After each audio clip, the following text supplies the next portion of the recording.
Hasn't started yet. Oh, and you're gonna be.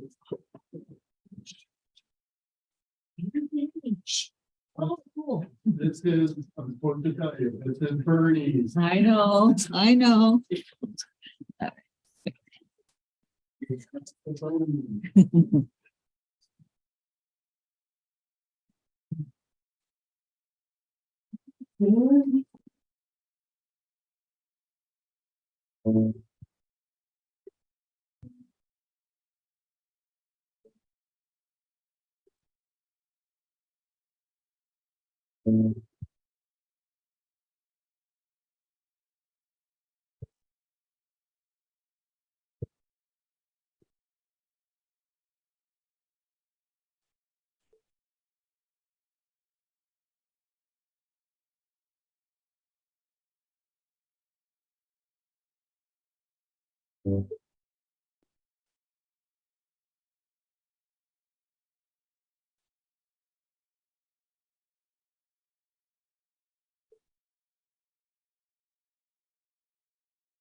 We're here for the Hayward City Council meeting at 7 p.m. Today is October 17th, and we're going to have the Pledge of Allegiance by our City Council member, Julie Roche. Councilmember Julie Roche.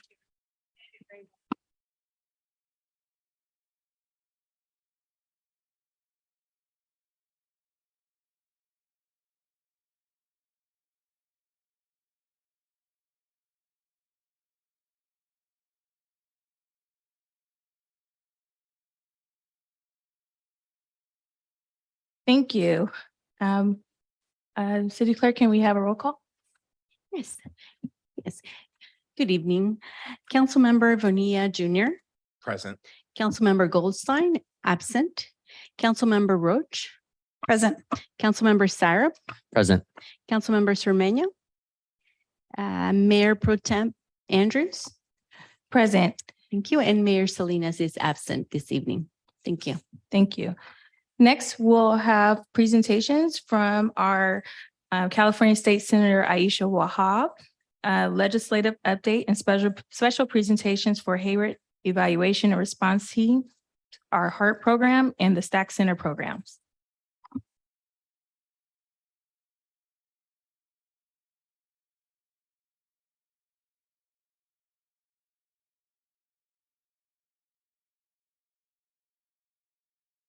Welcome back to Hayward. I appreciate it. So my name is Aisha Wahab. I'm the state senator of this area and formerly served on Hayward City Council.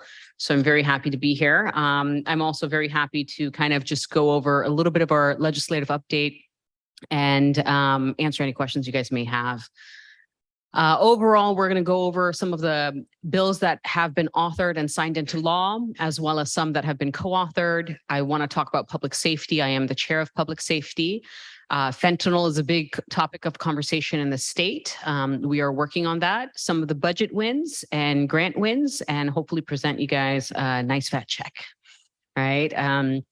So some of the bills that I personally have brought forward is cultural observance of holiday time. This is for state employees.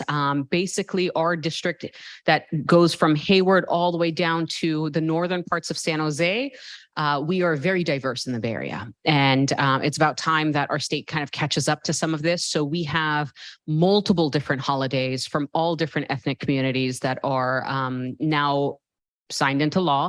So Eid is one, Diwali is another, a couple of different Vietnamese, Filipino, Latino holidays that are very important to the vibrancy of the community. We also have CalSauce data sharing. A lot of the counties have their own data in regards to a lot of the social net services, but the counties don't talk to each other as easily. So if a child is in a different county, sometimes that child, falls through the cracks in regards to what services they were on and what they need moving forward, as well as adults and so forth. So now we have a full seamless integration of how data is shared amongst the 58 counties. Also, reunification of parental cooperation. I think that everyone here knows that I grew up in the foster care system, but many parents that are largely trying to reunite with the child that has been removed from their home are actually penalized because they cannot attend a program or get some training that sometimes is not even provided in their district.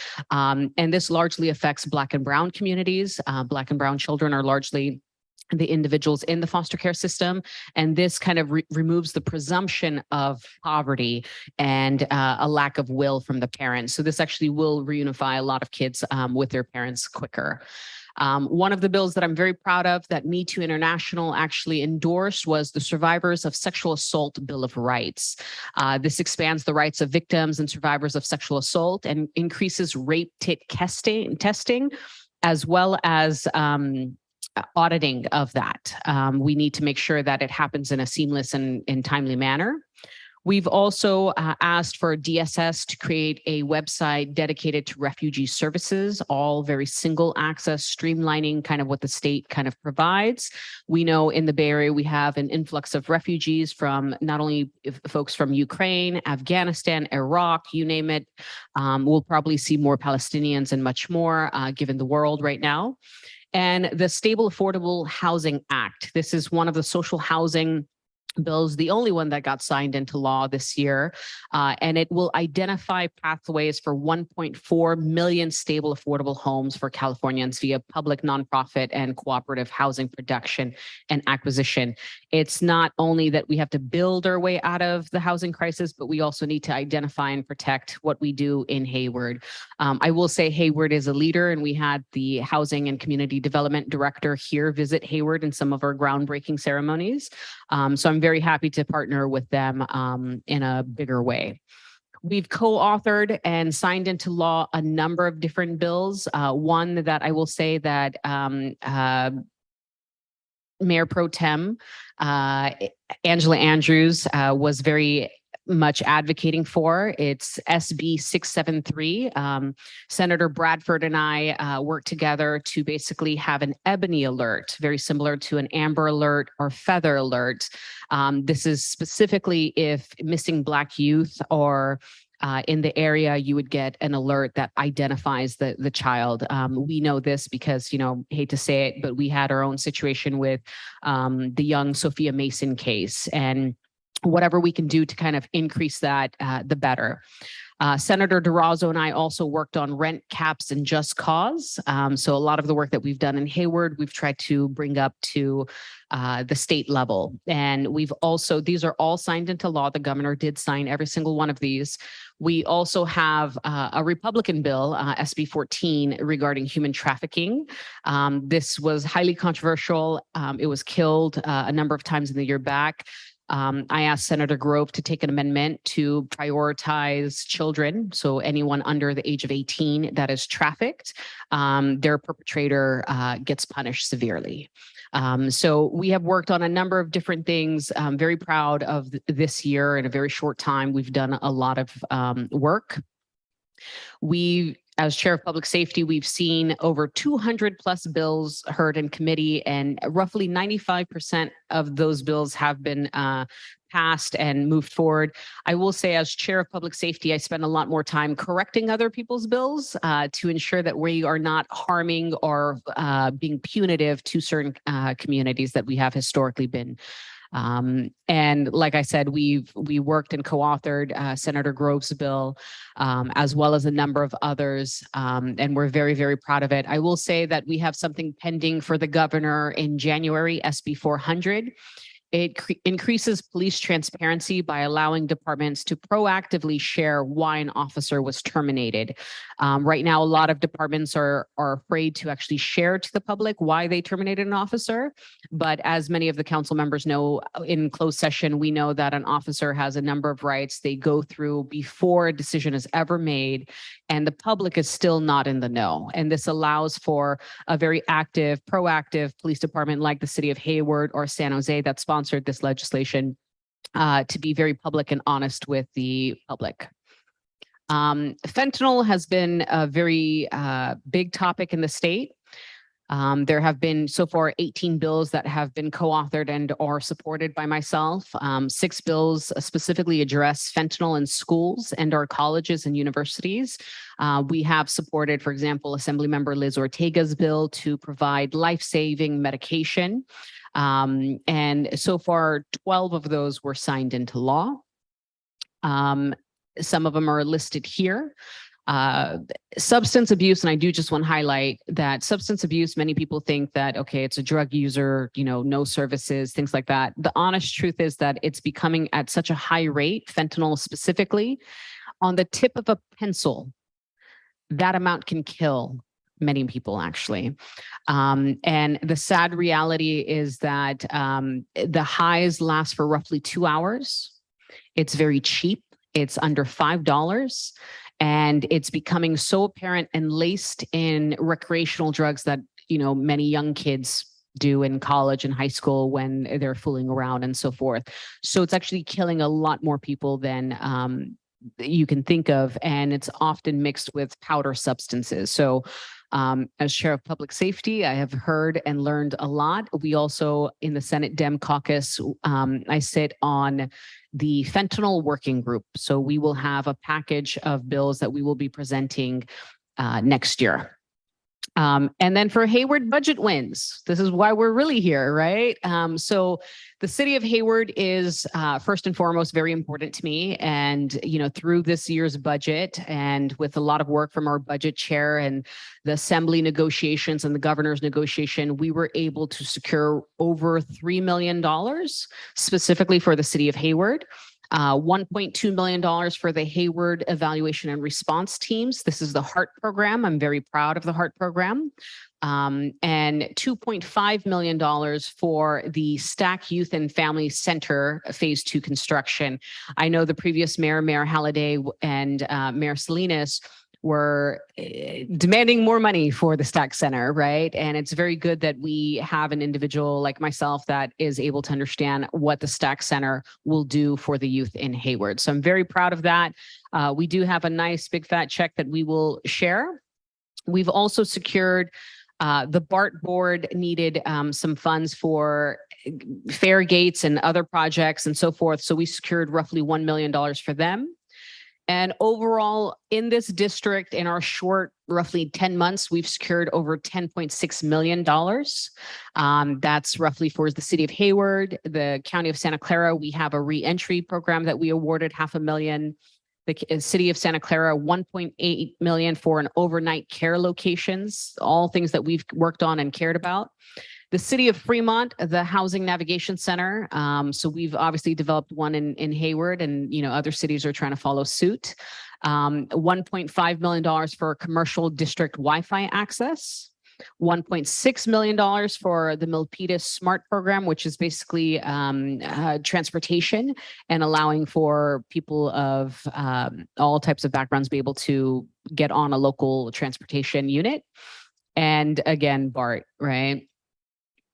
And then the district grant wins, we did secure $45 million for housing. It was awarded for, Fremont, $12 million again for housing. Housing is always my number one important issue for low income individuals, and then $650,000 for climate change. We work very hard with the governor's office and much more to ensure that these wins actually do happen. And this year, we also worked with the governor to pass his legislation for a constitutional amendment regarding gun reform. Our office is very proactive. We are a young office, a new office. Since roughly January, we had a lot of different events. January was my swearing in. February was Black History Month, and we provided free services to the public. So tax preparation, Nowruz, Women's Day, Earth Cleanup, Cinco de Mayo, Juneteenth, and immigration fair. Many people say we don't touch immigration, but again, our district is incredibly diverse and needs that type of support. So roughly over a dozen or so lawyers offered their service pro bono. We provided multiple different backpack giveaways, not only in Hayward, but Union City and other cities, and we plan to expand a lot more. We did have a senior resource fair this last September, and I will say in pretty much every single one of our events, especially the larger ones, we have well over 100 to 200 people attend, and again, very free to the public. So we want to be available to you all. This is our district office, the direct number. My district director, her email address is there. We want to be as responsive as possible, not only to the city, but to the residents, and answer any questions that you guys may have.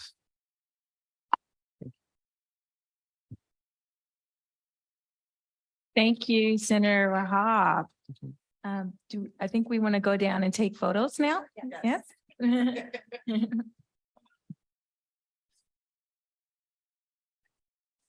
Okay. Okay. Yeah, let's do it. Councilmember Roche, we'll hold on pictures. Thank you, Senator Wahab, for being here. And I'm really glad you're looking out for us in Sacramento, and just really appreciate all the wins you've had this year.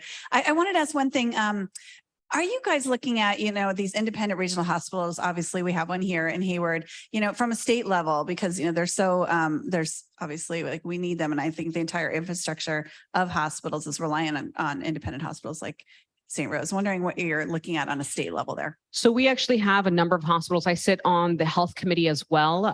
There's a lot of conversation. Again, I think substance abuse and mental health are the two primary topics of conversation in the state level. But some of the hospitals or safety net hospitals like St. Rose are struggling. We met with all the hospitals immediately after we started this year and sworn in. And each hospital in our district has different needs, right? There are some very high functioning, Washington Hospital, a little bit more affluent, community driven, so forth.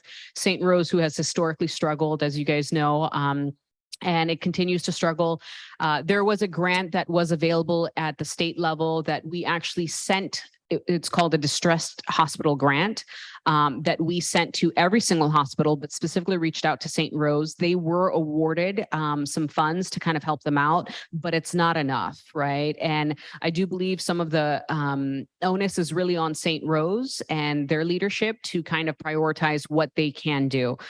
It's been well over a decade and well documented that they have been struggling even with change of leadership and much more. So we're happy to partner with St. Rose. I know you guys have partnered historically, as well as the county of Alameda County. So we will continue working on that, and we will be elevating their issues to the rest of the state legislature. Thanks. And thanks for all you do. Do we have any other questions from this? Any comments? No, go ahead, Councilmember Bonilla.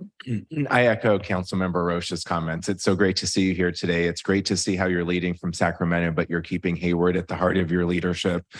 When we looked at these financial allocations, Hayward clearly got the most out of the other cities, and just want to say thank you for that. Definitely. And appreciate you always keeping your heart here in Hayward. Definitely. Councilmember Sire. Thank you. Thank you, Senator Wahab, for the report. I think when you first entered Sacramento, you went in swinging with some really ambitious bills. And I was so proud, even for the bills that didn't quite make it across the table, that you were there to put up that fight. So I'm really looking forward to what you do next year. And you always have an ally in Hayward. Thank you.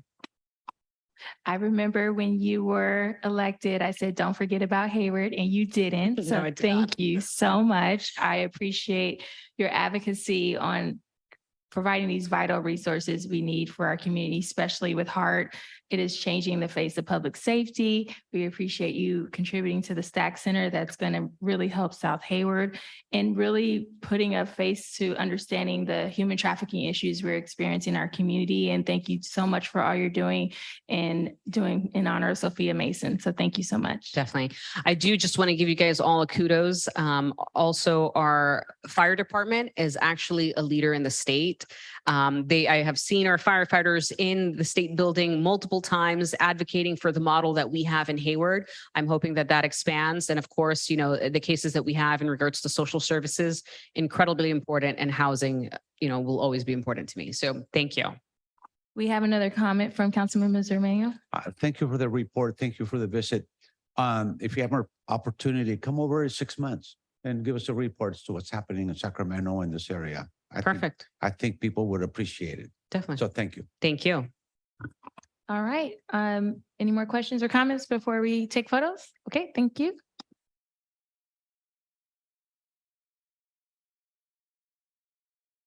While everyone's coming down, I just also wanted to echo thanks to Senator Wahab and send regrets on behalf of the police and fire chief who had other commitments this evening and were not able to make it. But the HEART program obviously is very important to them and really helps us put mental health resources in the community, both with our police departments and our fire departments. And then for the Stack Center, Mary, do you want to just say a couple words? Yeah. Yes, thank you so much for your continued support. This is really exciting. We are about to break ground on the first phase, and we will definitely invite your office. We want you there. And then this money will go to phase 2, which hopefully can be soon behind, right away. We have the designs ready. How So much do you need? we still, yes. So for to really reach our full goal, which will include clinics and everything else, we would need another 14 million on top of this, but this will get us our entrepreneurial space, our cafe, our classroom spaces, our maker space. So thank you so much. Yeah.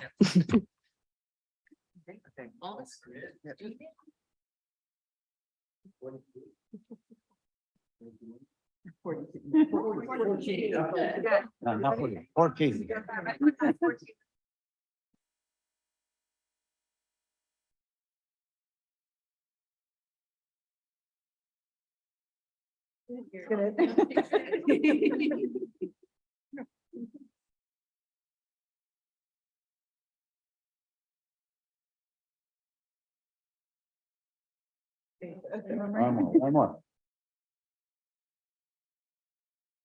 Thank you. Thank you.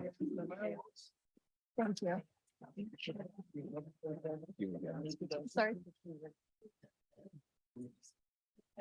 Thank you so much.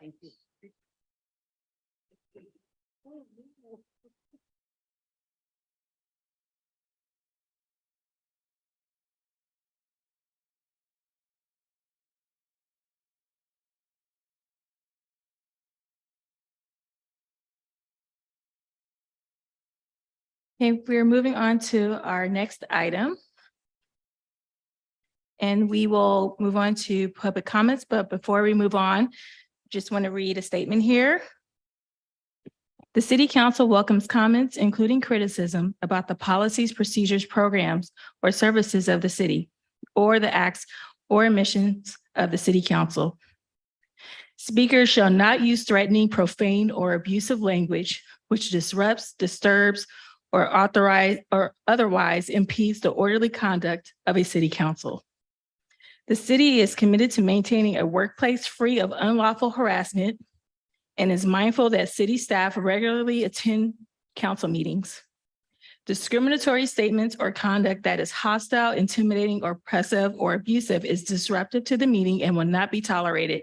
And I have instructed the city clerk to mute and or remove any speaker that does not abide by these policies. All right, so we do have public comments here. We have a few. First, we'll have Beryl Samuel.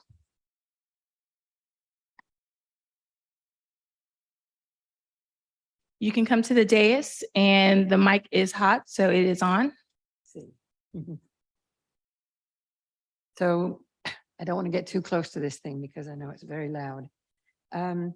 We live at 1200 West Winton Avenue, which is a mobile home club, Hayward Mobile Country Club, for senior citizens. And around 24 of the homes, there are redwood trees that the city forced the original owners to plant back in the 60s. Those trees are now 60, 70, 80 feet high. The homes are about 17 feet high. So that'll give you a minor idea as to just how huge these things are compared to the homes. What's happening is that the roots from the trees have spread so far that they are changing the leveling of the homes so that they're not able to, they have to pay somebody to come in and level the home again. The roots are coming through the sewer system. They're breaking down walls, and we're having a really serious issue with it. The debris from the trees is constant.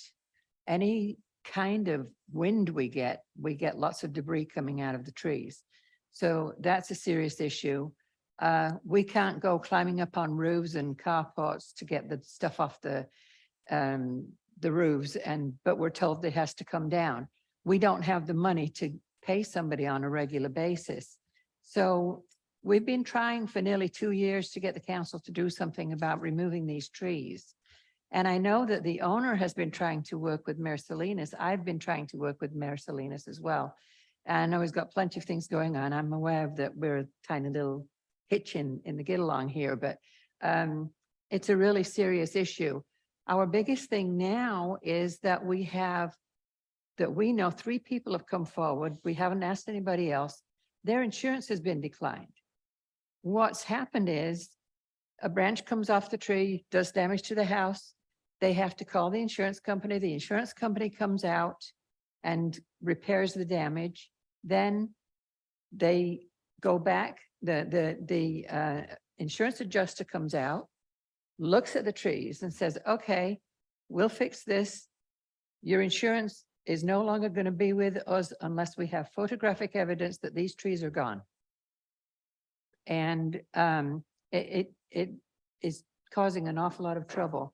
One of our problems is we have a retaining wall. It's about 8 feet, maybe a little bit taller. It's crumbling because the roots are from the trees are under it, and they're causing gaps and causing the cracking of it. Also, right next to the wall. I hate to interrupt, but we're going to give you 30 more seconds, but there is a time limit for public comment. So it's about 2 minutes. I was watching. Oh, I can't see right. Oh, right now. okay. So they're going to give me a warning, just giving you a heads Okay, up. so stick your hand up or something to tell me not to talk. Thank you. But another problem we have is because the trees are so high, we have Hayward Airport immediately across the street. We've had one aircraft trying to crow through the trees, and he didn't make it, thank God, but he had to go around 3 times to finally get over the trees. There are no lights on them in the dark. Okay. So that makes it extremely dangerous as well. So I've got plenty else to say. I mean, Yes. but I think you get the gist of it. Yes. But we've got some very worried people who don't have home insurance. Thank you, Ms. Samuel. We'll have staff follow up with this concern. Thank you. Thank you for your time. Thank you for coming down. The next speaker we have is Joyce Ekada.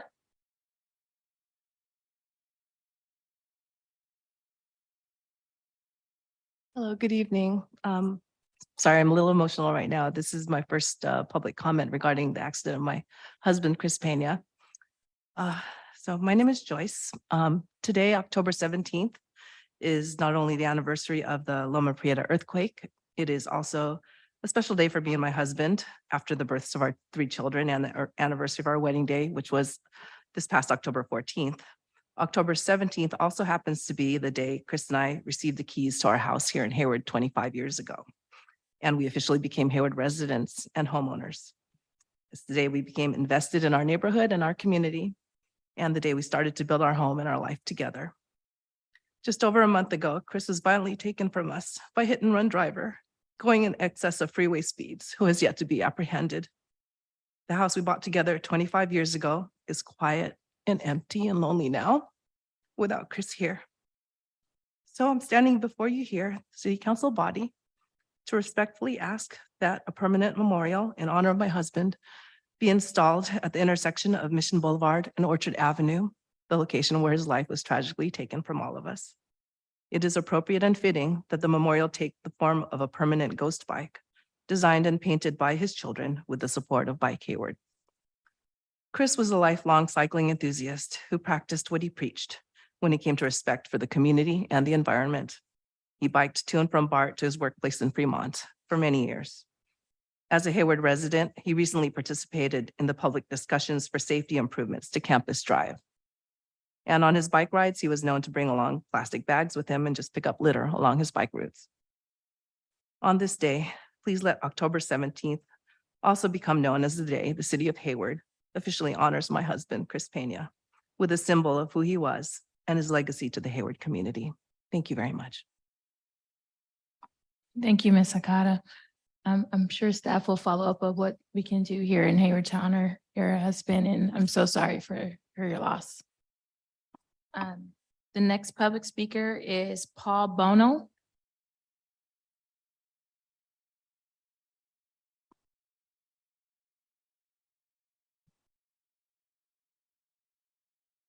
Good evening.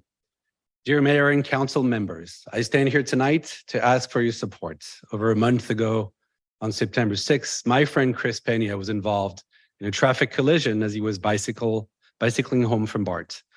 Chris was an avid cyclist who cared about feeling safe while biking and was traveling home as he did each day. He was hit by a driver traveling over 60, let me repeat, 60 miles per hour at the intersection of Orchard and Mission, not far from here. It is hard to comprehend why the driver didn't stop after hitting Chris, and it's even harder to stomach the fact that they are still at large. Chris died in a senseless tragedy, and his life was stolen too early from the many who loved him.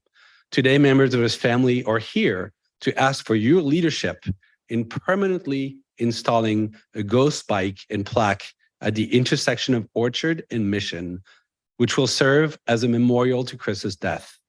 We are providing you with materials explaining what a ghost bike is and submitting a petition with almost 400 signatures from residents and individuals who support the installation of Chris's memorial.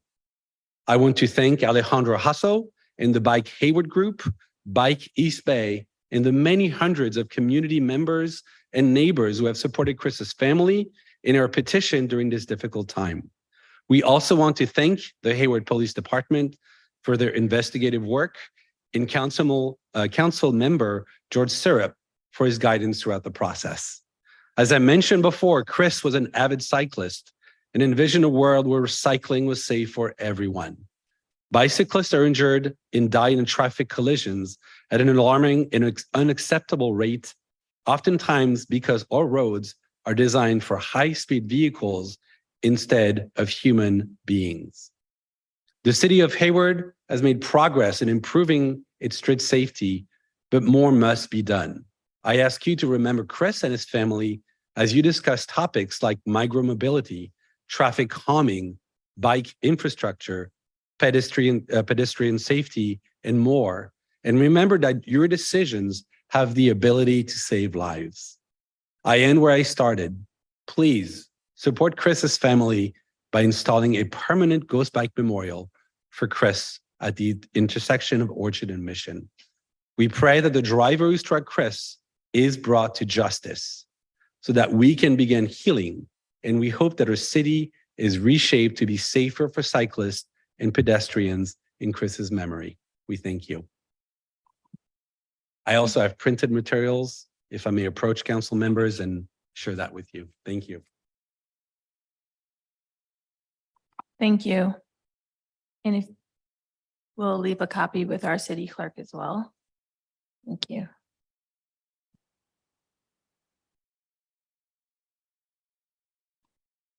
Our next speaker is Andrew Kong Knight.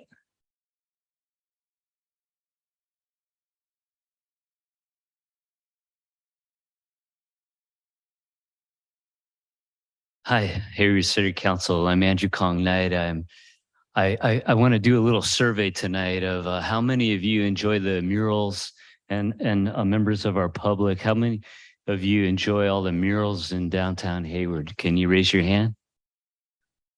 So you guys love the murals of downtown Hayward. Well, I'm here to ask you also, how many would like to see them not defaced and not fade from the sun? How many would like to preserve those murals? Okay, good. I think we have a majority here. About 15, roughly 15 years ago, I was part of the mural program, and I created some very large murals, including some that are just down the street from here.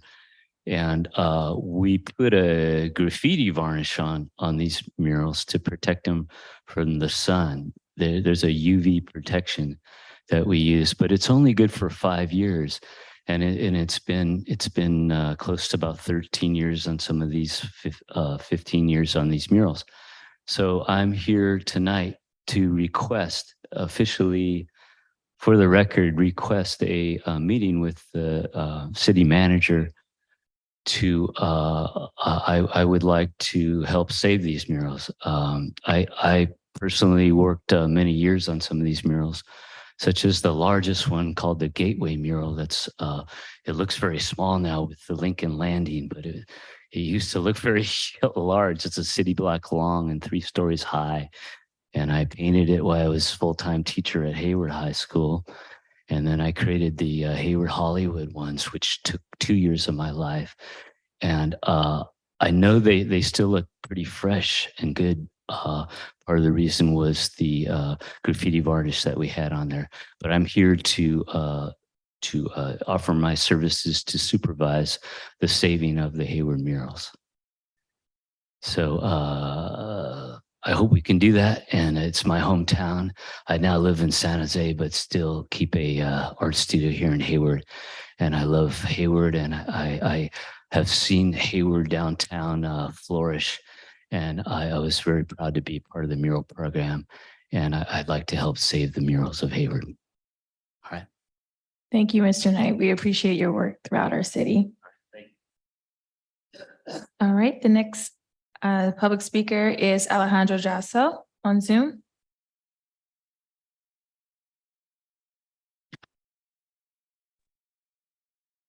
Hi, can you hear me okay?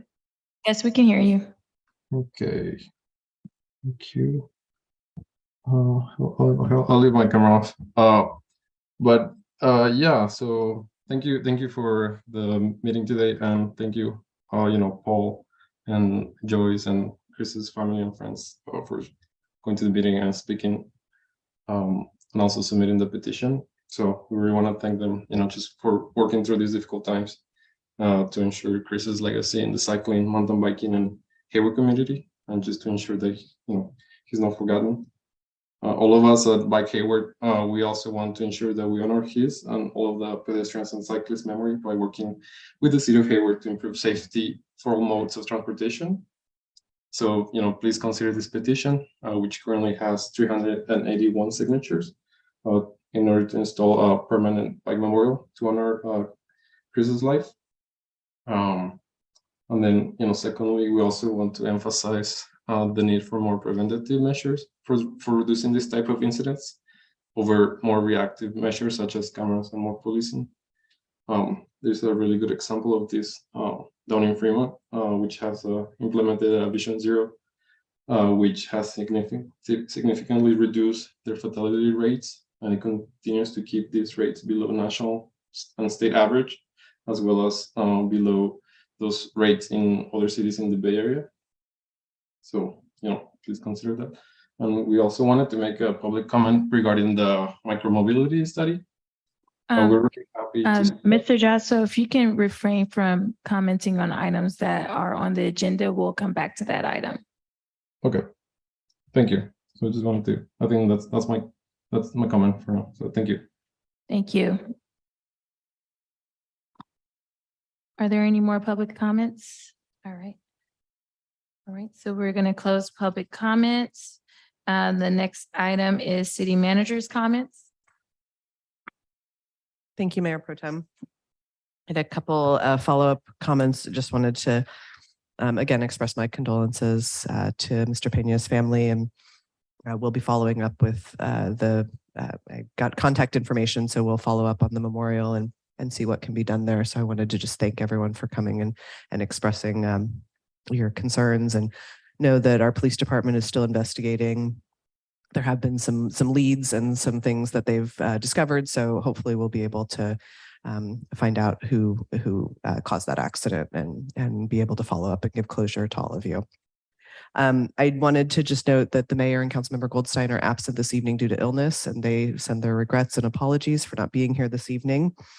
On the trees at the mobile home park, I was just conversing with our public works director. Apparently there are some large pine trees that are now slated to be removed, and he will be following up on the redwood trees. The mayor has been working with us to work on the tree issues. We're well aware of them. And so someone will be following up with all of you on that issue as well.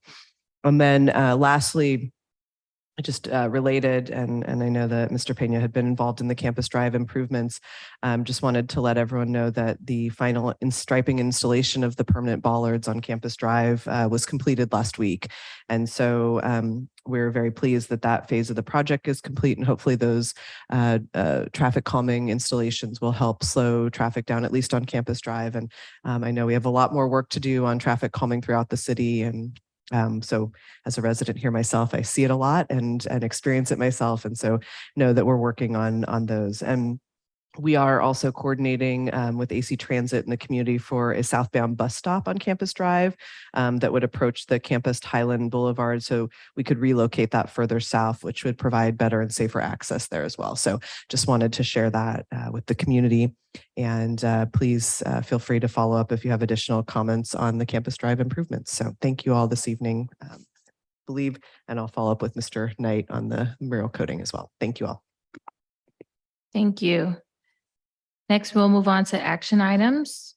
Our first item is a consent item. And I understand we may want to have someone. Yep. Cool. Thank you, Mayor Pro Tem. I wanted to pull item 1. I'm in support of the item, but I just want to make a small amendment to it. There is an additional amendment being proposed tonight that says freestanding signs and any electrical flashing, wind powered or animated signs are prohibited. I believe the intention behind this was in response to a comment the mayor made about not having these wild signs, or maybe somebody's obstructing the road in I think the phrase was a giant chicken soup, but I could be misremembering that. Do we have to approve pulling of the item first? Or are we okay? I think I'm allowed to just pull the item. Is that right? You're right. Yes, you could pull the item for discussion and offer the amendment. Yeah. Okay. So thank you. Okay. I appreciate the clarifying the process. So what I'm suggesting is I don't want to make any freestanding sign prohibited. I just want to make the crazy signs prohibited. And so the amendment would be striking the first sentence and having it read, any electrical flashing, wind powered or animated freestanding signs are prohibited, versus it being all freestanding signs. So I would like to move the item with that amendment if there's a second to support it. We have an item moved. Is there a second? We have seconded by Councilmember Zermaniel. And does anyone have any other questions or comments? Okay. All right. We're ready for a roll call vote. Mayor Pro Tem, my apologies. We were actually wondering if someone from staff was on Zoom. Could you please repeat who moved the item? Sure. So Councilmember Syrup moved the item and Councilmember Zermaniel seconded. Okay, very good. Thank you. With the amendment. With the amendment. All right, thank you. Thank you. So we'll go ahead and Councilmember, I know we have only 5 members this evening. Councilmember Bonilla Jr. Aye. Councilmember Roach. Yes.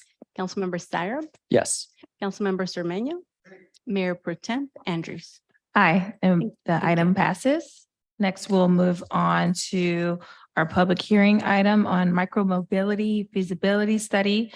Adopt a resolution approving recommended short and long-term micromobility programs, and a report will come from our Public Works Director, and the item is 23040. Thank you and good evening, Madam Mayor Pro Tem and council members. This is a report, as you mentioned, on feasibility of implementing a micromobility program in Hayward. Develop a micromobility policy as part of the Invest in Multimodal Transportation element of infrastructure work plan of the strategic roadmap. Staff worked with Metropolitan Transportation Commission to develop a plan.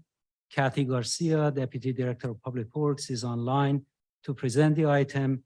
Other city staff and tool design consultants are also online to help respond to any questions. Thank you. Kathy? Are you there? Yes, I'm here. Okay. Good evening, Mayor Pro Tem Andrews and council members. I'm Kathy Garcia, Deputy Director of Public Works, and I'm here to present staff's recommendation regarding micromobility in Hayward. I also like to introduce Danielle Parnes from Tool Design, the consultant who developed the micromobility study. Next slide, please. No. Slides. Okay.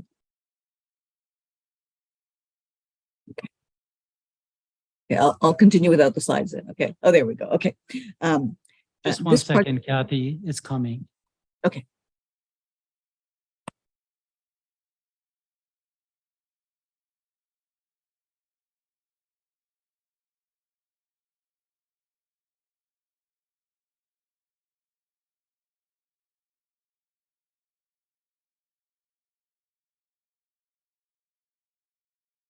Kathy, go ahead. I'll run the slides for you. Okay, thank you. This project has been funded through the Metropolitan Transportation Commission. So what is micromobility? Micromobility is forms of transportation that are small, low speed, human or electric powered. They're built for one rider at a time and include bicycles, electric bicycles, e-bikes, scooters, and electric scooters, e-scooters. Shared micromobility is an organized operation of fleet of micromobility vehicles that individuals can rent out. This project supports Project C6 in the strategic roadmap to improve e-bike adoption through creation of an e-bike rebate program. Next slide, please. Some of the benefits of micromobility are reduction in traffic congestion and parking demand by providing an alternative to driving, encouraging mode shift to active modes of transportation, and a reduction in carbon emissions. This slide shows examples of micromobility vehicles, including standing electric scooters or e-scooters, sitting e-scooters, and electric bikes or e-bikes. Next slide, please.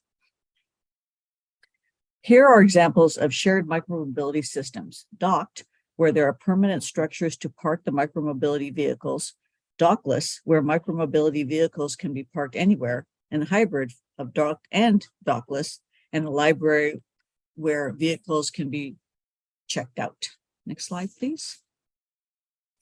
Okay, the study components include baseline condition assessments, where programs from various cities in the Bay Area were assessed, including Berkeley, Emeryville, Fremont, San Jose, San Ramon, Oakland, and Santa Clara, all having different types of programs, and some were still active and others were paused.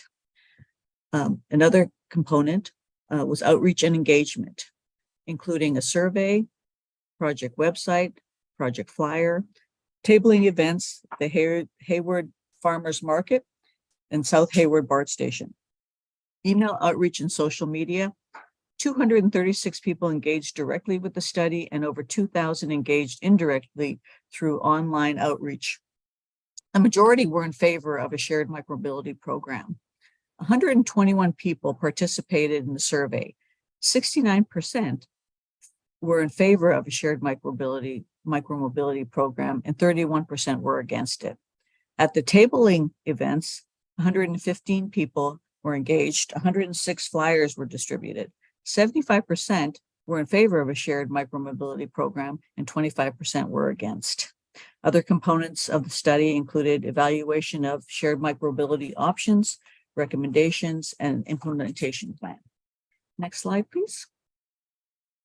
Okay, so the short-term recommendation is promoting existing e-bike rebates and resources, which will include an informational website consolidating information about all existing e-bike rebate programs Hayward residents may be eligible for. This table shows some existing active programs and also some upcoming programs. Also included in the short-term program is a communication and outreach campaign to promote existing programs. Next slide, please. The long-term recommendation is a regional shared micromobility strategy to collaborate with neighboring cities and unincorporated areas to develop a regional service area for shared micromobility. This table shows surrounding cities, most of which have no program currently, and one, Fremont, which has a program that's paused. The total population for all these cities is approximately 640,000 people. Also included in the long-term program is to create a permanent program to solicit potential private operators. One of the case studies looked at was the Sacramento Regional Shared Micromobility Program, which included 3 jurisdictions with a population of 645,000. The system was dockless bike share and scooter share, which includes 600 vehicles. This project is regarded as successful and is similar to the program we might have. Next slide, please. This item was brought up to the Council Infrastructure Committee on April 26th. Committee members were overall in favor of a micromobility, with concerns about possible contribution to Blythe with discarded vehicles. The committee was also in favor of the bike rebate program, and staff is currently applying for a grant, which will include bike rebates, bike storage facilities, and bike safety education components. Okay, so the short-term program will update review of available and future e-bike rebates and provide a communication plan for outreach and education.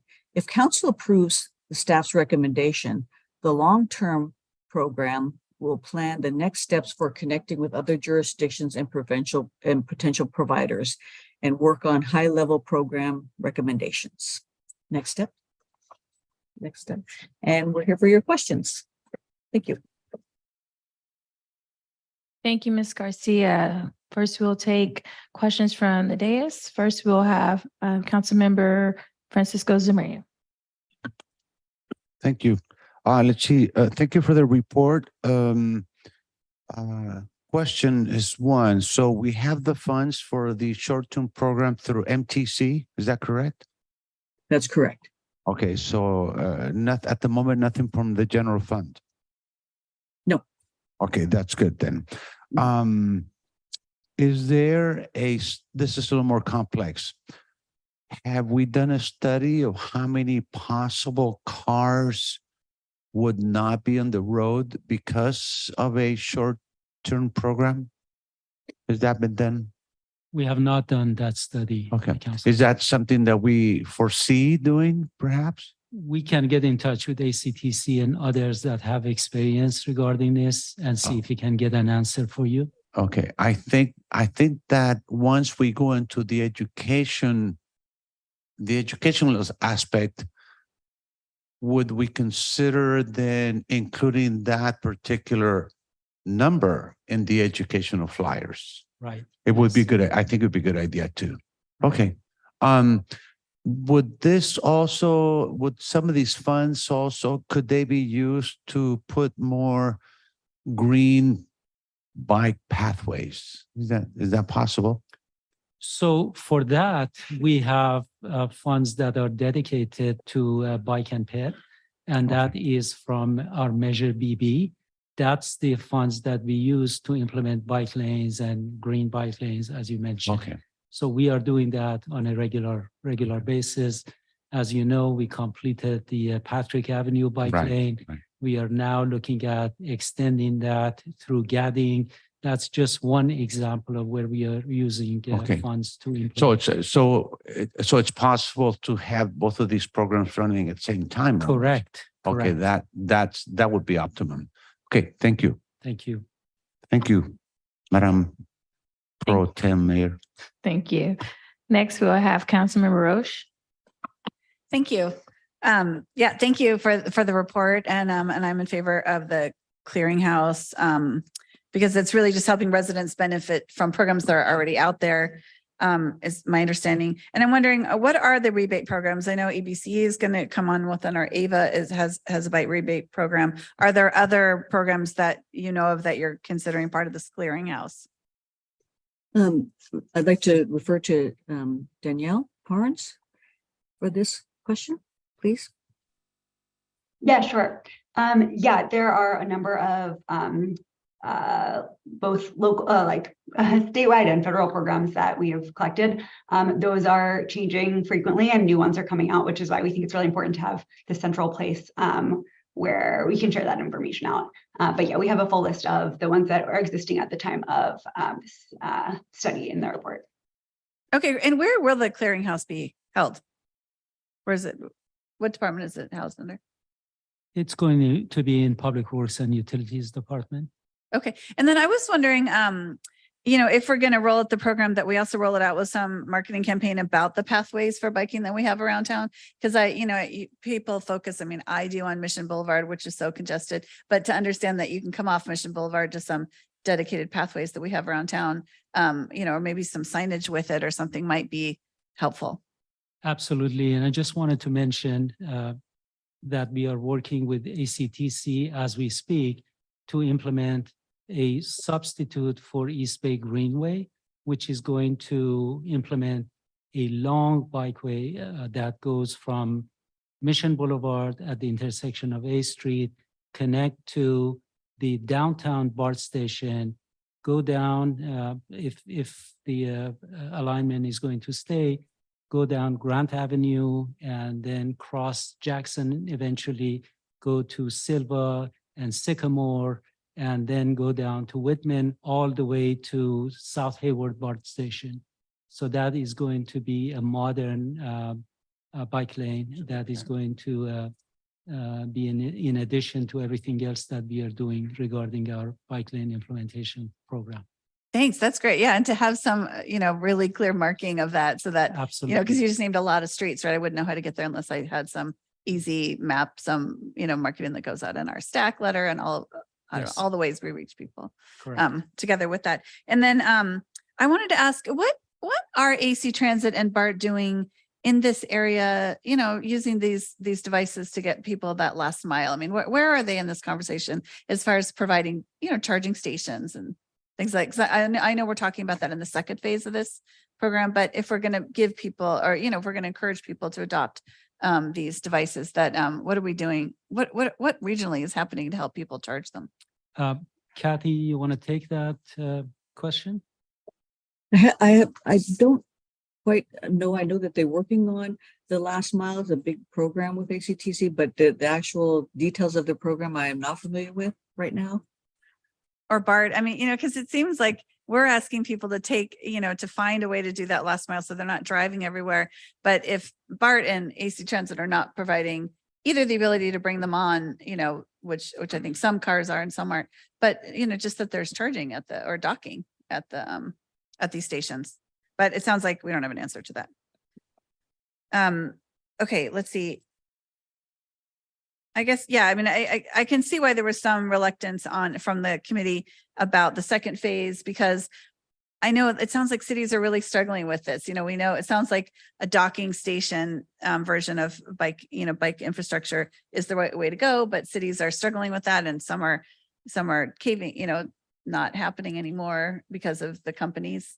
So a docked bike program is not going to be very convenient because you get off BART and you take a docked bike, you go home and you don't know what to do with that bike because you have to go to a docking station, put it there. It is not very convenient. It's not suitable for a city like Hayward. a dockless is more suitable for us, but there are challenges and there are concerns regarding the implementation. We think that if we get together regionally with the other cities, as Ms. Garcia mentioned, that would have more potential for survival than implementing it on our own. Yeah, I agree, because that way we could all, come together for, the contract with a operator would be more desirable, I would assume. Right. If we and had. Economies of scale as well. Yep. Yeah. Okay, yeah, I mean, there's obviously a lot more to learn from the second phase, but as far as the clearinghouse goes, it sounds like a good idea to me. Thank you very much. Thank you. Next, we have Councilmember Syrup. Thank you, Mayor Pro Tem. What's the size of the grant or the dollars that we're receiving from MTC? The grant paid for the preparation of the micromobility plan that you have. That's what it paid for. We are going to be pursuing other grants from MTC and other sources to implement the programs. Got it. Thank you. For the grants you're applying for, when you talk about storage facilities being part of the grant that you're pursuing, does that include something like bike parking, not just the metal storage facilities, but even things like a bike parking, U-shaped metal structure? That can be included. Yes, Council Member. Is it possible to include things like, charging adapters? I know we have a lot of electrical vehicle charging stations across the city, and I think one cost-effective way to make them compatible with e-bikes is to provide adapters, or at least link to certain adapters that will allow e-bikes to charge at our various stations. I believe the answer is yes. And if there are challenges with that, there are other sources of funding, including funding that is available for cars charging stations to pay for that. Got it. And just a point of order, or just a question, in the public hearing, do we give our questions and comments at once and then wait for the public to weigh in? Yeah.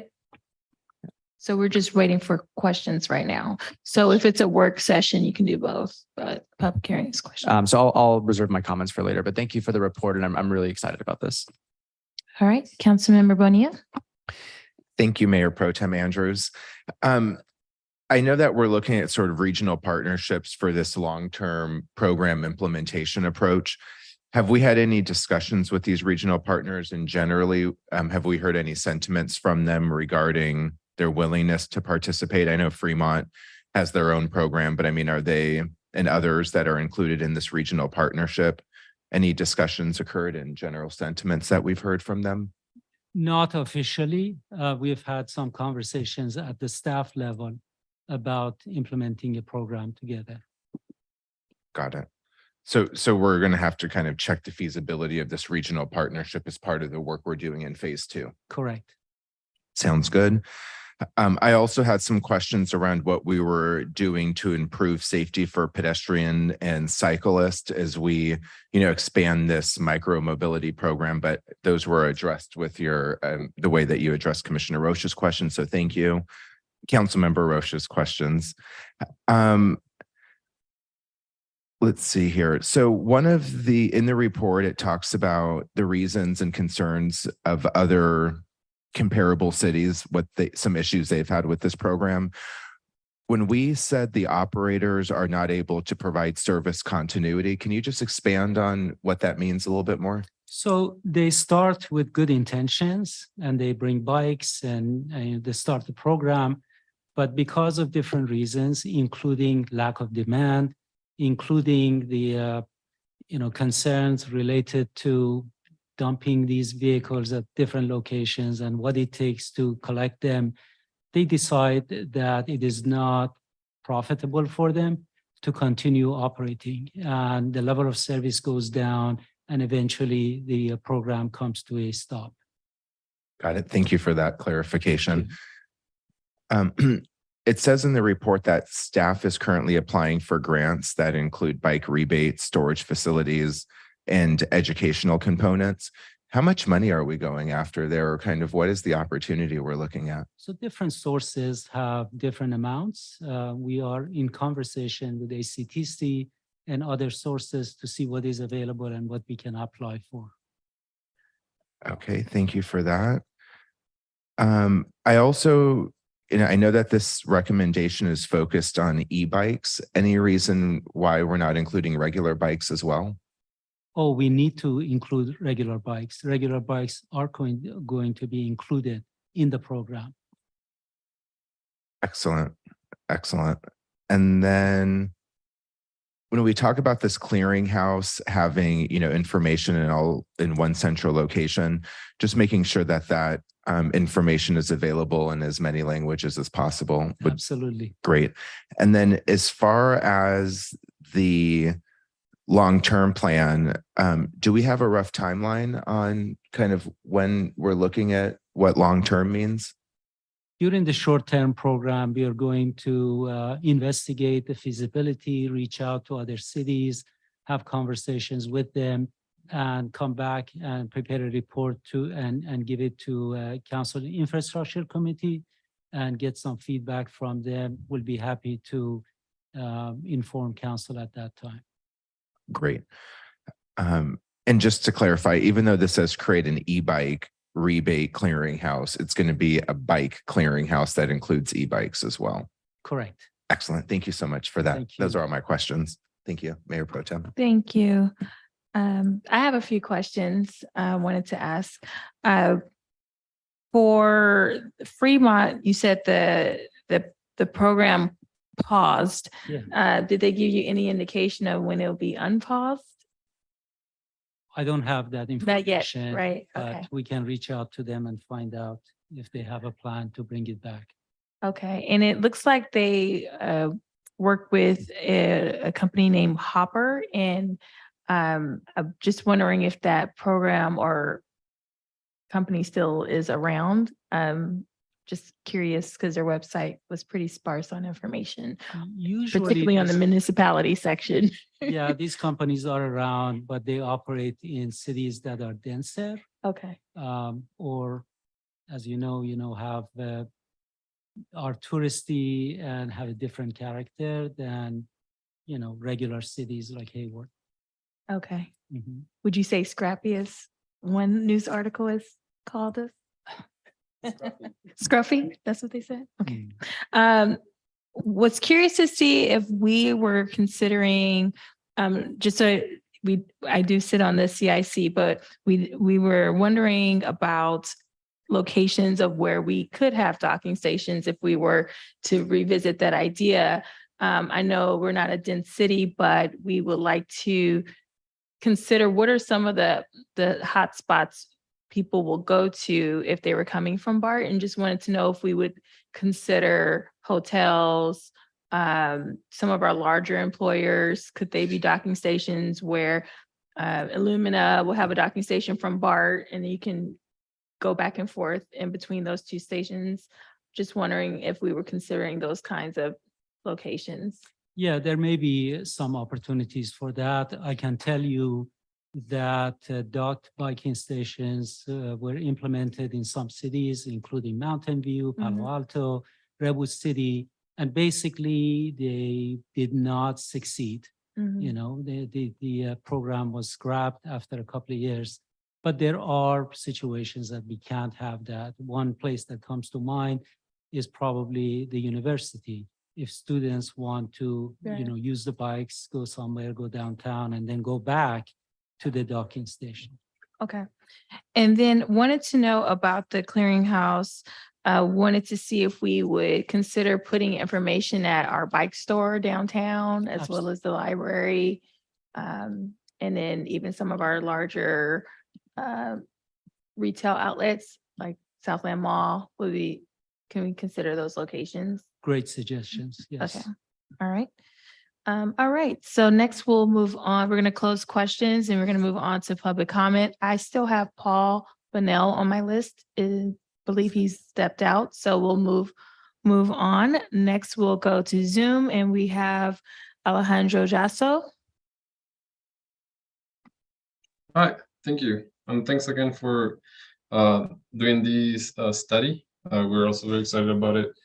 And yeah, so we will be really happy to help with the short-term initiative by Hayward. I'm representing by Hayward. So if we could help connecting with local bike shops, as well as promoting the e-bike rebate programs on social media and in-person events. And we could also help translate the information to different languages. So we're very excited about that. And also another comment for the long-term initiative. We really want to emphasize the need for high quality and well-connected bike lane networks, because Hayward currently lacks a good bike lane network. And we don't think a shared micro-mobility program will work with the existing bike lanes.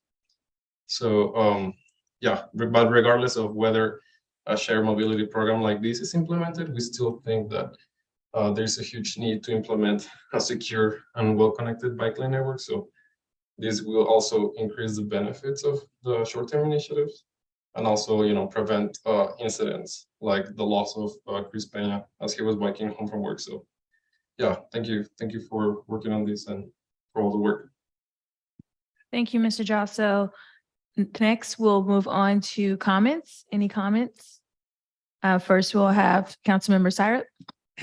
Thank you, Mayor Pro Tem. Overall, I think this project is phenomenal. I know one of our strategic projects or strategic goals is to advance e-bike adoption in our city as one of our sustainability goals. Want to express that I've seen a lot of programs around micromobility roll out over the last 10 plus years living around the Bay Area. In Oakland, I've seen so many scooters thrown into Lake Merritt. San Francisco, they get stepped over. I have about, I kid you not, maybe 6 or 7 different apps of scooter companies that are now defunct and no longer in business. So I think the analysis that staff presented tonight makes a lot of sense. There are models that work and there are models that don't work. And obviously the littering of these scooters, both in the public and in environmental areas, is a concern, especially when you have these batteries that have toxins in them just seeping into the ground and damaging our water table. So just kudos on the report. I really want to emphasize the importance of bike security if we're going to move forward with this program. I recently sold my 15-year-old car, and one of the options I was considering was getting an e-bike. And when I floated the idea with my barber, he said, no way, in Hayward, because he thought you're going to get one and it's going to get stolen and you're going to be down $5,000. So, not all e-bikes cost that amount of money, obviously. And with the rebate, we want to make it a lot more accessible. But if people are going to help us fight climate by adopting this method of travel, we have an obligation as a city to create that network of bike racks that are secure, bike lanes that are safe, storage facilities that make folks know if I park my bike here, when I come back later after getting groceries, it's still going to be there.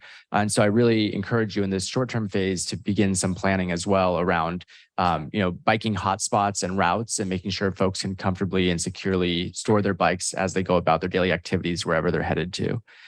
I want to second what Councilmember Roach said about bike signage. I think as we're building out and doing great work around bike lanes across the city, Berkeley has something called bike boulevards. There's these very beautiful purple signs all around the city where you have the most bikeable streets.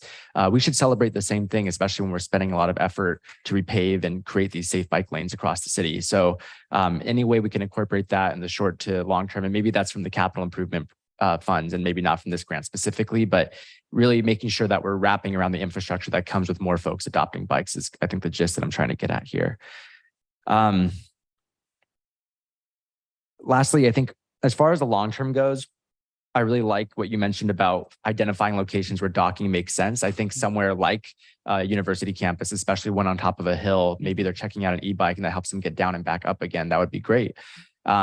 Maybe something like Chabot College or a route between the BART station and Chabot College to help students commute would be great as well. I'm also curious, I know this is about micromobility, but is there a way for us to partner with the agencies that were listed in the report to maybe fund a free shuttle that goes between, and maybe this is a partnership with AC Transit as well, the same way Oakland or downtown Oakland has the Big Blue Bus, I think is what it's called, that goes up and down to Jack London Square and through downtown. There's, a unique transit. Am I right about the Big Blue? Oh, okay. Well, it may not still be going, which, it could be a concern here, but I just don't want us to exclude a shuttle as a concept for that long-term mobility, even if it's not considered micromobility, if it's helping 600,000 people get around in their community. But yeah, overall, I think this is a great program. I would just like to see some of those recommendations incorporated into some of the short-term planning around the rebate clearinghouse. And I would encourage you to work with Bike Hayward. They've offered translation services during their recent public comment. Any way that we can rely on residents who are in this community doing this work, I think that'll also help spread the word as well, as if they're deeply involved with it too. So just wanted to encourage staff to work together with Bike Hayward. Thank you. Thank you. Director Mary, I just want to know if the Jack London shuttle, can that be followed up on? Because I'm not sure if it is still happening, but I know Emeryville does have a shuttle, so I would be curious to know that as well. We will do that. Okay. Thank you. Oh, sorry. I just saw my last two notes on this really Sure, quick. go ahead. Thank you. Apologies. I had mentioned earlier charging adapters, educational information on the clearinghouse about adapters that would allow folks to take advantage of the charging network we've worked really hard to build, I think would be great. And then, bike locks aren't too expensive, and maybe that's an incentive that when I'm talking about security, the city could provide through the grant funding is, use this clearinghouse, let the city know you bought a bike, maybe give a testimonial about how much you love it, and then, get a rebate for a bike lock or something, on the city and I don't know the legality around that. I'll trust the staff to handle it. But the point is there something we can do to help make that experience better, such as offering a bike lock so they feel like this is the beginning of me taking the security of my new vehicle seriously. And there's an educational component to it as well. Or maybe we Understood. can partner with Bike East Bay to help distribute it. I mean, just, sky's the limit here, but I just want us to be creative about how we're thinking about security. Thank you. All right, thank you. Next is Councilmember Bonilla Jr. Thank you. I generally am in support of this proposal tonight. I understand that as a city, we need to kind of continue to build multimodal ways of being, moving through the city, and this is moving us in that direction. I really think in order for any micro mobility program to be successful, we really have to focus, as we've heard, on high quality connected bike lane networks and making sure that those are safe. Like they're well lit, they're used frequently, that there's, you feel secure when you're on those. I totally get the, issues that we're going to be looking at in the long-term program as well.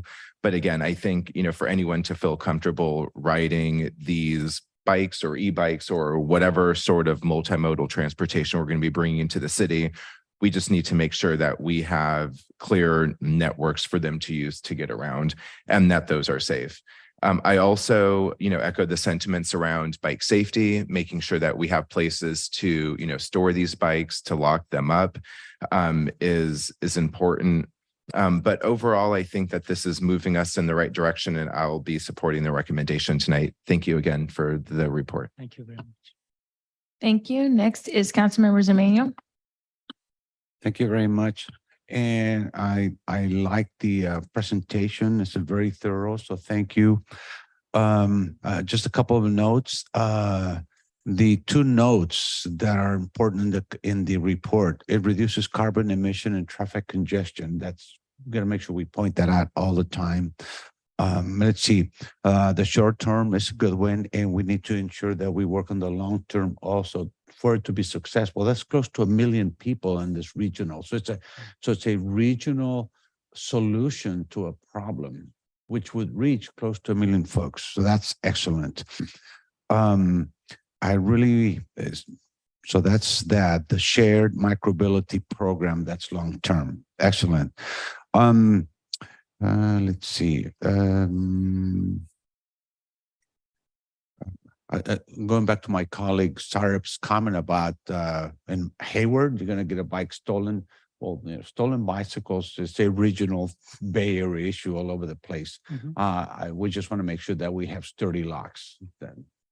But there's always a danger, not only your bicycle, but your scooter, and then also your car. So we need to be careful with that. Electrical bikes or e-bikes are heavier. Are they going to pose a problem to AC Transit and BART? Because right now you can take your bicycle and put it in the back of the bus, or you can go on BART. Do you think that'll be a problem at all? We can check with them and find out if they have any concerns. Yeah, because they are slightly heavier, so we need to find that out. I would say it's not heavier for the bus, but it's heavier for placing the bike on the back. Yeah. Okay, because I've done some bicycle runs in San Francisco, so I put my bike on BART and then we ride over to Union Square and then we run around over there. So that's okay. Once we have this program all set to go, we need to have a kickoff event in City Hall Plaza. Definitely. Get 20 or so many e-bikes and have the press invite Newsom and Biden to come over, and Swalwell used to have bicycle rides so that people can really get excited about it. I think it's good. And why do I support this? Well, as you know, I bicycle to Chabot, which is my work. And back in 1965, I started bicycling to my work in Salinas, California, to PS Bike Ride.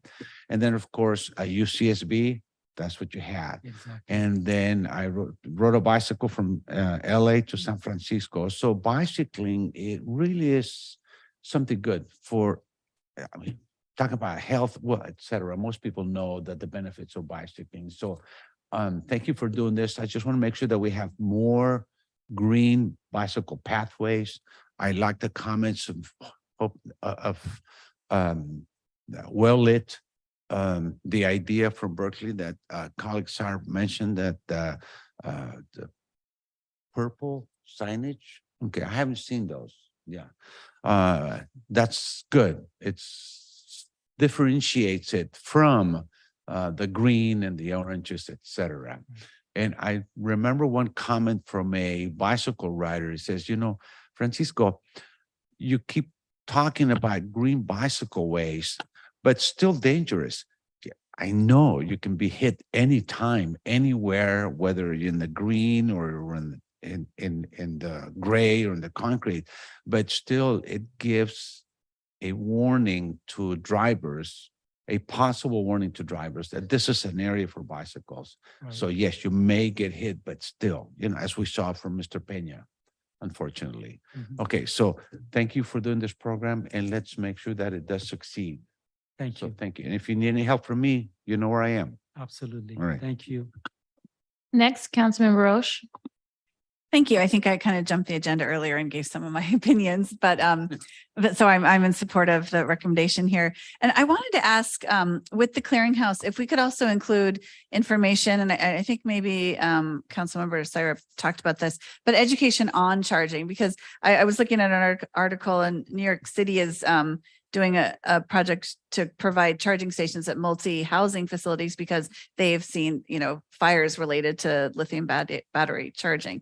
And I don't want us to create create the e-bike program and get people, you know, on board with buying these vehicles and not have the proper education on charging so that we don't create a new problem.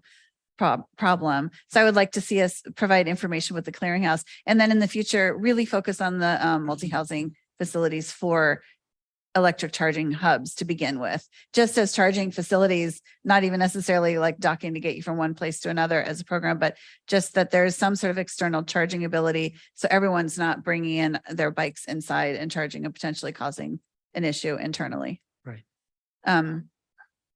So that there was that. And then, and then one comment was brought up was, what do we do with helmets? Is that something that could be part of education or do we just rely on state law where helmets are concerned for these vehicles? We can include it in public education when Okay. we have the program. Absolutely. Yes. Great.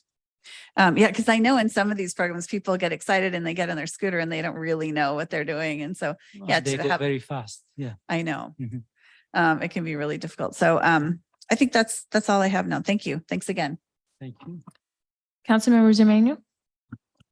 I'm surprised that nobody has moved on this item. And with that in mind, I will move on the item. I thought you were going to do it. Well, as someone from CIC, I would love to second it if that's okay. Yes, all right. But we do have a comment from Councilmember Bonilla. Just to follow up on the helmet issue, can we see if there's like, if we can include free helmets in this registry that we're doing or whatever? So, or the rebate so that, you know, they can maybe see if there's free helmets available to the folks who might be looking to get these bikes? We can definitely consider that, whether it is free or a rebate amount. Absolutely. Yes. Perfect. Thank you so much. Yeah, thank you. All right, first we have Councilmember Syra. I really like that idea, Councilmember Bonilla, and just kind of pairing that with the idea of providing, you know, a free bike lock as part of it.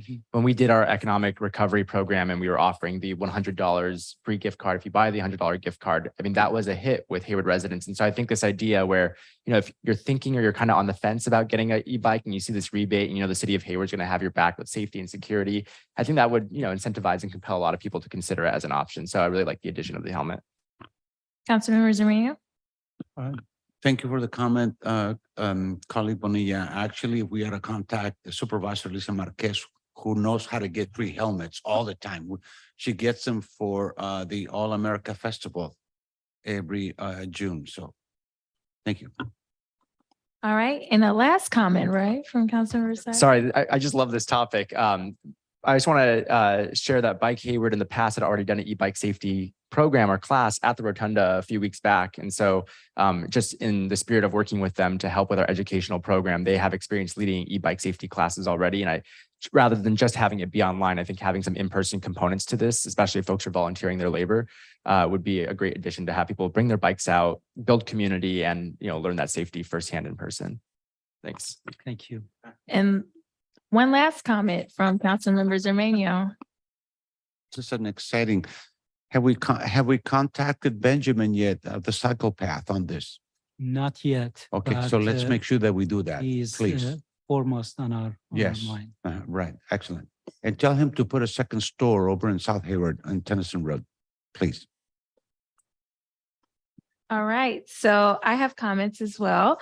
I was also going to mention Psychopath. So if we could do a gift card program or something with Psychopath, I think that would be great. Wanted to know about Connection on Mission. So a lot of residents, I would say maybe 3 to 4, have mentioned Mission's connection from South Hayward to downtown and how it's really disconnected. So they love the bike paths near Fairway, but once they hit industrial, they don't want to cross. So I wanted to know, how can we make that connection better? I know we're talking about e-bikes, but I just wanted to know if that was something in the works, because I hear a great path coming from downtown. Just wanted to know if there was anything to cross that hurdle, because I think a lot more people would cross industrial if it was safer. Yeah, as you can imagine, it's very challenging with the implementation of the loop and what has happened to the intersection of Jackson and Mission and Foothill. It's hard to do that. We've had a lot of conversations with ACTC and others about that. We have to approach this in a incremental basis. We looked into implementing something between industrial and Harder to make that connection. We've been looking into that. We are, as you know, going to do the northern portion of Mission Boulevard. It's under construction right now. It's going to connect A Street to Rose at the end of the city. And then from there to the extension that county is going to implement, very much mirroring the cycle track that we raised cycle track that we are going to implement. But what you mentioned, phase 1 of Mission Boulevard, which is between A Street and Industrial, is on our mind. And we are trying to see how we can incrementally address that. That would be wonderful to have a bike lane across the city from north to south along Mission Boulevard. Okay. One question I have about rebates and helmets is, I would like to see Caltrans more involved. We've lost at least 5 people off the Tennyson exit. They're not doing enough. We need to get them to do something. And I would love to see if we can get something in the interim, because I hope that they will address the Tennyson exit specifically, but can we get them to help us with getting helmets, rebates, something to help with bike safety if they're not going to address the exits? We are going to approach the idea with them, but I just want to tell you that right now, nowadays in 2023, even when they are talking about an interchange improvement, the idea of bike and ped is at the forefront of the project. That's one of the reasons that they look at an interchange, to see how they can improve pedestrian access, safe pedestrian access, and bike access. That's what they are looking into right now as they are working with the city on the industrial and Whipple interchanges that are in design and are at 60% design right now. Okay, I still felt Tennyson should have been first, but that's for another day. Wanted to know if we can also have the rebates at Hayward Unified, Cal State East Bay, Chabot, and at heart if we can have rebates information and clearinghouse information at those locations. Absolutely, yes. And can they also be part of conditions of approval for major developments or new housing developments that they point residents to the clearinghouse? Absolutely. That's not going to Okay. cost them Right. a lot of money to do that. Just because we Absolutely. have so much development on Mission, and I'm sure a lot of residents, we're already losing a lot of residents in terms of not having that information to them now. So just wanted to see if we can do it moving forward. Absolutely. Okay. And then I know that our newer developments have bike security. Is there anything we can do for businesses that are grandfathered in that we can expand bike security? Is there some kind of program that we could help them with as part of rebate? Like if you put in a bike storage facility at Southland Mall, we'll give you this much rebate back for e-bikes or regular bikes. Is that As something? long as we provide some sort of incentive for them, Okay. yes, that's possible. Okay. All right. That was all for me. Thank you. All right. So we'll move on. We're going to move forward with the vote. So we had Councilmember Zermaino move the item. I second it. We can go move forward with the vote. Thank you, Mayor Pro Tem. Councilmember Bonilla, Yes. Councilmember Roach, Yes. Councilmember Syrup, Yes, great work. Councilmember Sermenio, Mayor Pro Tem Andrews. Aye. Thank you. Thank you. Thank you very much. Thank you. Thank you for the great report. Next, we have council reports and announcements. All right, Councilmember Roche. Thank you. I just want to announce, some of you may have seen that East Bay Community Energy, that we all refer to as EBCE, is changing their name. They've adopted a name called AVA. Yeah. Ava. And so you'll start seeing that, I believe, in your statements. They're going to start rolling out the branding for Ava coming up. And I just wanted to make everyone aware of that there was a lot of marketing behind it. It's sort of a loose affiliation between Alameda County and the Valley. And they've merged into a name called Ava. So just wanted to make you all aware of that because I sit on the EBC board. Thank you. Thank you, Councilmember Zermaino. Thank you very much. This Friday, you'll have the opportunity at 8:30 in the morning at St. Rose Hospital, Sherman Ballroom, to hear colleague Bonilla talk about what he sees for Hayward. And I think it's going to be great. So if you're not doing anything coming over, he may have a prize for you. So thank you very much. Do you want to announce the prize, what it is? All right, Councilmember Syrup. Thank you, Mayor Pro Tem. So as the mosquito czar of Hayward, I'm giving myself the unofficial title. We are in the midst of a West Nile virus season. It is a serious disease. There's no known cure for it. And there haven't been a lot of cases in the area. I think there's just shy of over 100, but that is a lot compared to the last 10 years. So my ask is for folks to spread the word. If you see a still body of water, if you see a dead bird, report it to mosquitoes.org. And our mosquito abatement district will go out and test that bird and set traps around the area to make sure we're catching any that test positive for West Nile virus. So we can help stop the spread of this by going to mosquitoes.org. I just want to drive through to people's heads, report dead birds. I know it's a weird thing to say, but report dead birds, mosquitoes.org. We keep each other safe. Thank you. Councilmember Zermaino? How about a dead rat or mouse? Is that no? No, it's a good question. Right now, this primarily spreads through mosquitoes and birds and humans. And so really it's about still bodies of water and dead birds. And so those are the primary sources. And if you're interested in learning more, mosquitoes.org has all the information you need. Okay. And the staff is great. So you could always call them up and ask them questions too. Our cat gifted us a dead mouse. So I just wondered. I wouldn't know. Yeah. Okay. But I'll ask next time. All right. Okay, any other reports? So I just wanted to mention, I sit on the Bay Area Water Supply and Conservation Board, as well as East Bay Discharges Authority, and disappointing news came out of Sacramento with all three bills related to PFAS were denied, were vetoed.